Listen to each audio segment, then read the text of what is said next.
dikasih makanan khusus orang Grobogan, yaitu mangut. Kata beliau kalau habis makan mangut kepalanya manggut-manggut, tapi perutnya menyut karena cabenya luar biasa. Ya. Tapi terima kasih, kami berdoa akala ta'amakumul abrar, di mana kalau kita disajikan makanan oleh sahibul bait, baca doanya akala ta'amakumul abrar wa sallat alaikumul malaikat, dan semoga malaikat bersolawat. Jadi bukan berarti habis makan di tempat orang main bubar saja. Itu seperti di daerah kami Kota Lubuk Linggau. Kalau di sini insya Allah tidak ada bedanya. Jadi kita kalau makan nanti baca doa akala ta'amakumul abrar. Nah, kami di sini sebenarnya tidak ada maksud untuk menyampaikan tausiah apapun, karena murni tadi diajak ke sini untuk hadir. Tapi saya mohon waktu 10 menit, 20 menit, dan setengah jam ya, karena dikasih kesempatan. Tapi subhanallah tadi berkenalan sama Gus Habib, bahwasanya beliau ini kenal dengan seorang teman kami di sini yang dulu sempat belajar bareng di Al-Ahqaf Yaman, yaitu yang sedang mengasuh pesantren Ngangkruk, Kiai Haji Habibul Huda. Kami adalah teman beliau, belajar bersama dulu di Ahqaf selama 5 tahun lebih, hampir 6 tahun. Dan alhamdulillah sudah pernah kesini 2 kali, ke tempat Gus Duha juga sampai 2 kali, jadi 4 kali kesini. Dan hari ini dikasih kesempatan untuk sedikit bicara. Baiklah, tidak panjang lebar dalam masalah kenalan ini, berbicara apa yang disampaikan oleh Syekh Wahba Az-Zuhaili dalam kitabnya Al-Fiqhul Islami wa Adillatuh. Takziah itu punya 4 makna. Yang pertama, tasliyatu ahli bait, yaitu menghibur. Tasliyatu ahli mayit, yaitu menghibur keluarga yang ditinggalkan mati. Maka takziah ini tidak hanya untuk kaum muslim. Orang muslim takziah kepada orang kafir pun tidak diharamkan. Kenapa? Tujuan utamanya adalah tasliyatu ahli mayit. Yang mengharamkan dari 4 mazhab cuma 1, yaitu Al-Hanabilah, mazhabnya Imam Ahmad Ibnu Hanbal. Tapi 3 mazhab yang lain, Imam Abu Hanifah, Imam Malik, Imam Syafi'i, membolehkan takziyatul muslim lil kafir. Orang muslim takziah kepada orang kafir. Hanya saja takziah kepada orang kafir tentu beda. Kalau orang muslim ke orang muslim, 3 doanya. A'zamallahu ajraka, semoga Allah mengagungkan pahalamu. Wa ahsana azaaka, dan azab ini diperbaiki oleh Allah atau ditambah yang lebih baik gantinya. Wa ghafarallahu limayyitika, Allah ampuni mayit yang telah meninggal dunia. Itu doanya 3 ya. Tapi kalau muslim kepada orang kafir, doanya 2 saja. A'zamallahu ajraka wa ahsana azaaka. Apalagi mau pakai yasinan, kan nanti tidak enak nanti pas hadratnya. Ila hadratit tong seng tong leng ya, karena mungkin saudara kita yang selain muslim adalah dari bangsa Tionghoa atau yang lain ya. Jadi boleh, makanya ini faedah yang pertama, tasliyatu ahli mayit. Muslim dengan kafir boleh, muslim dengan muslim tentu sangat dianjurkan, dan itu adalah bagian hak muslim dengan muslim. Atau kalau ada yang meninggal dunia, kafir bertakziah kepada orang muslim, itu juga diperbolehkan. Yang kedua, apa yang dimaksud dengan takziah? Hamlus sabri ya, hamluhum ala sabri, membawa kepada keluarga yang meninggal dunia kepada kesabaran. Maka ini makna takziah. Jadi kalau kita ini takziah, sebenarnya saling mengucapkan kepada keluarga di sini yang sabar. Ini adalah ketentuan Allah. Pada gilirannya kita semua akan meninggal dunia. Tinggal saja, contoh saya sama Gus Duha. Gus Duha duluan boleh, saya terakhir boleh.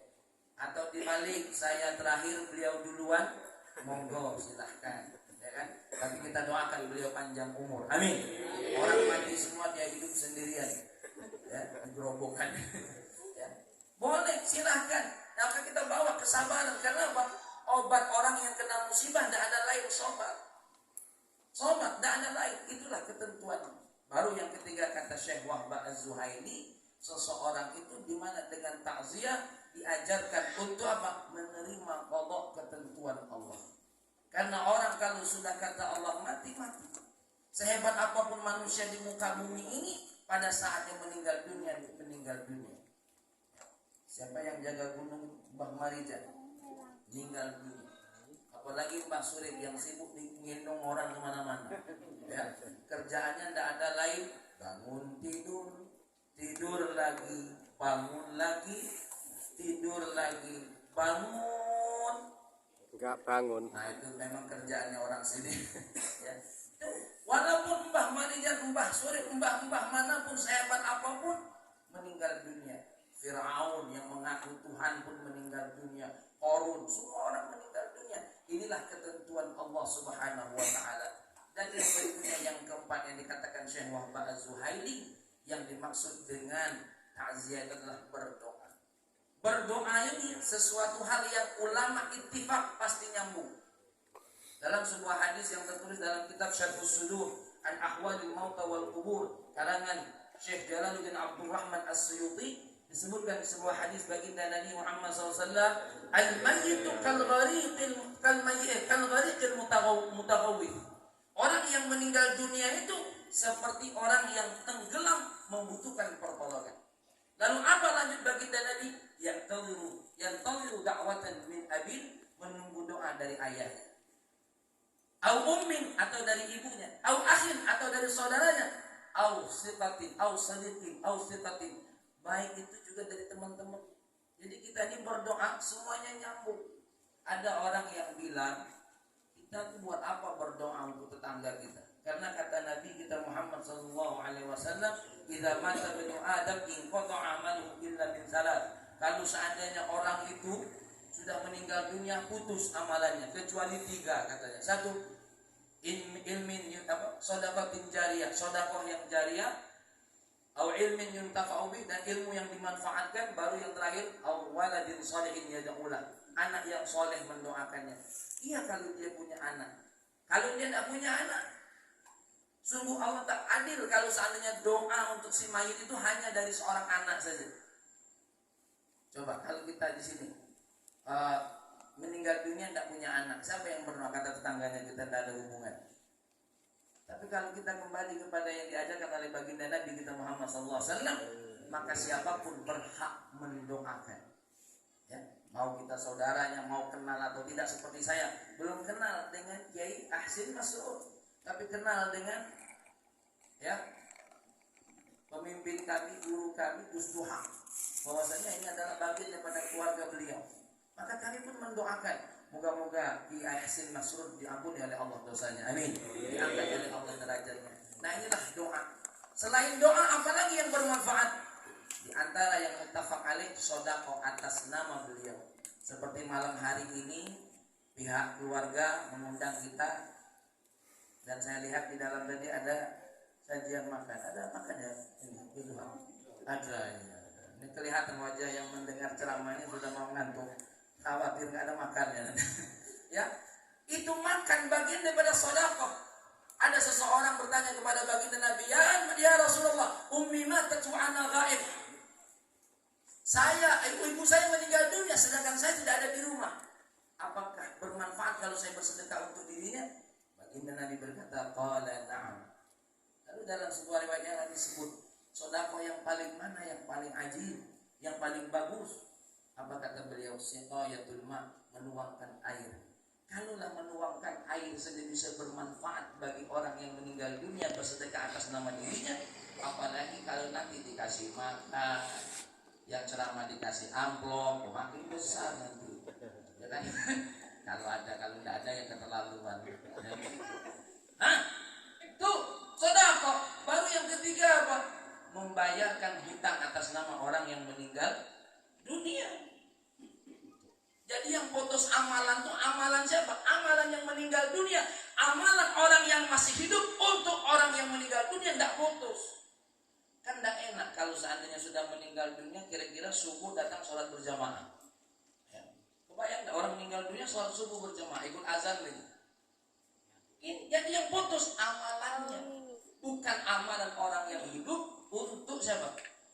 Untuk orang yang meninggal dunia. Ini muttafaq alaih. Baru yang khilaf itu adalah ihda'us thawab, menghadiahkan pahala kepada si mayit. Jumhur ulama di dalam kitab Syarhus Sudur an Ahwalil Mauta wal Qubur itu menyatakan sampai, termasuk Imam Ibnu Qayyim, termasuk Imam Ibnu Taimiyah. Nanti boleh dicek di dalam kitab Fiqhus Sunnah, di mana beliau menukil Imam Ibnu Qayyim, Imam Ibnu Taimiyah menyatakan itu adalah sampai ihda'us thawab bil mayit, seperti tadi kita baca Yasin, baca apa? Shalawat, baca tahlil untuk yang telah meninggal dunia. Maka kalau kita berdoa, hanya saja sebagian ulama mensyaratkan setelah kita baca Yasin, setelah kita baca tahlil, setelah kita baca shalawat, kita berdoa Allahumma ausil thawaba ma qara'na wa ma halalna wa ma sabbahna, ya, hadiyatan wasilah li titik dan selanjutnya. Itu sebagai ulama mengatakan seperti itu. Ada yang mengatakan ente mazhab Syafi'i, lalu kenapa tidak ikut Imam Syafi'i? Imam Syafi'i menyatakan tak sampai. Imam Syafi'i menyatakan tak sampai, tapi ashabus Syafi'iyah menyatakan sampai. Dan mohon maaf, banyak ketentuan Imam Syafi'i dalam mazhab Syafi'i seperti mazhab qadim, mazhab jadid. Ashabus Syafi'i memilih mazhab qadim daripada mazhab jadid. Contoh seperti waktu maghrib. Waktu maghrib yang kita amalkan saat ini itu mazhab qadim, bukan mazhab jadid. Maka salah satu yang ditentukan oleh ashabus Syafi'iyah ngikut seperti apa yang disampaikan oleh Imam Ahmad, dan dua mazhab yang lain bahwasanya ihda'us thawab bil mayyit itu sampai. Hanya saja Syekh Nawawi mentaklik Imam Syafi'i menyatakan tidak sampai kalau Al-Quran dan kebaikan tadi tidak dibaca di atas kuburnya. Dan ini sesuai dengan pendapatnya Imam Rafi'i. Imam Rafi'i menyatakan tidak sampai kalau seandainya tidak dibaca di atas kuburnya. Nah, jamaah semuanya yang dimuliakan oleh Allah, karena saya sendiri sudah lapar ya, maka mohon maaf, ini Gus Tuhan tidak bisa lama-lama. Sebenarnya bukan masalah lapar, sudah habis modal sebenarnya ya. Apalagi ceramah di Jawa ini luar biasa. Apa yang saya sampaikan pun mungkin para hadirin sudah mendengarkannya dari para ulama, tapi hadza min babil murajaah. Ini dari bab murajaah yang ingin saya sampaikan. Apalagi jangan lupa berdoa terus untuk orang tua kita yang meninggal dunia. Kenapa? Karena ada seorang laki-laki dari Bani Salamah, ini sebagai penutup, dari Bani Salamah bertanya kepada Rasulullah sallallahu alaihi wasallam, ya, hal baqiya min birri abawayya, hal baqiya min birri abawayya syai'un abarruhuma ba'da mautihima. Apakah masih tersisa ya Rasulullah kebaktianku, kebaikanku untuk orang tua walaupun dia sudah meninggal dunia? Nabi menjawab, na'am. Apa itu ya Rasulullah? Yang pertama, as-salatu alaihima, berdoa untuk kedua, wal istighfaru lahum, membaca istighfar untuk kedua orang tua. Yang ketiga, infadu ahdihima, kalau ada janji orang tua maka ditepati janji. Contoh, kalau seandainya ada orang tua Ustaz Habib ya berjanji kalau akan menikahi dia 2 istri, penuhi. Ini kalau tapi agak ngayal nampaknya. Ini ceramah saya bikin keributan ini nanti ya. Kalau ada janji ditepati. Baru yang berikutnya apa? Wasilaturrahim allati la tusadu illa bihima, menyambung silaturahim yang dulu tidak tersambung kecuali dengan orang tua kita. Baru yang terakhir kata baginda Nabi apa? Wa ikramu sadiqihima, yaitu apa? Memuliakan teman-teman kedua orang tua. Jadi menyambung hubungan dengan paman, dengan bibi, itu bagian daripada kebaktian seorang anak kepada orang tua. Dan yang terakhir tadi apa? Teman-teman orang tua kita datangi, kita jenguk. Ini adalah sesuatu hal yang luar biasa. Dan guru saya bernama Al-Habib Salim bin Abdullah bin Umar Asy-Syatiri, Al-Habib Abdullah itu pemilik Rubat Tarif, Beliau berkata, salah satu bagian daripada berbakti kepada orang tua yang akan terus nyambung walaupun dia sudah meninggal dunia, kita menziarahi kuburnya.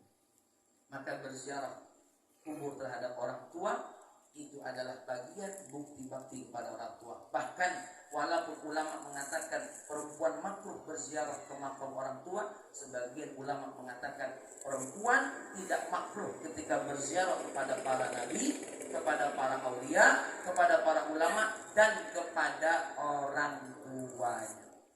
Jadi Bapak Ibu semua dimuliakan oleh Allah, mudah-mudahan, mohon maaf, sedikit dan secuil faedah ini hanyalah min babil murajaah, yang untuk memantapkan hati kita.